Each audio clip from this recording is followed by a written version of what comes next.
You should feel pretty confident about centrifugal pumps now. You know a lot about both external and internal components and have a good sense of their basic functions. Let's keep building on that knowledge. And in this section, look at how centrifugal pumps are classified.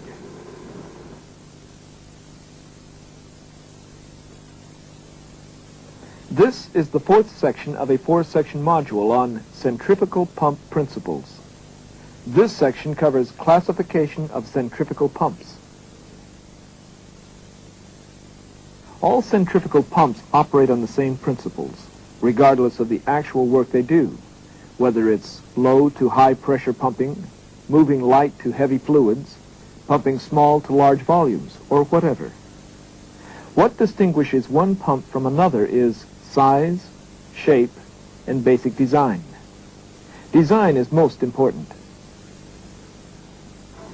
Pump design features normally considered in classifying pumps include shaft position, bearing position, type of impeller, number of impellers, volute design, and fluid flow. You'll hear the terms vertical and horizontal when centrifugal pumps are talked about. The terms refer to the position of the shaft during the pump's normal operation. Shafts in vertical pumps are perpendicular to the ground. The driver is usually positioned above the pump. Shafts are parallel to the ground in horizontal pumps. The driver is usually positioned beside the pump. Two other important terms are overhung and between bearings. They refer to the position of the impeller in relation to the bearings. In overhung pumps, the bearings are located on one side of the impeller. In between bearings pumps, the bearings are located on both sides of the impeller. Pumps are classified as either single or double suction. Both terms refer to the number of suction eyes in the impeller. In single suction impellers, fluid enters the impeller only through one side. In double suction impellers, there's a suction eye on both sides of the impeller. Fluid enters the pump through a single intake port, but it's then directed toward both sides of the impeller. You already know about single and multi-stage pumps. The number of impellers is a distinction here.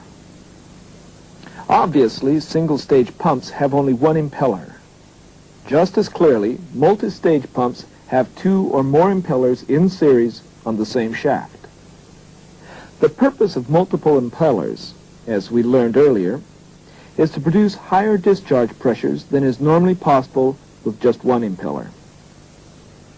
Volute and diffuser are also terms you now know. They describe the area in the centrifugal pump casing where the kinetic energy of the fluid is converted into pressure.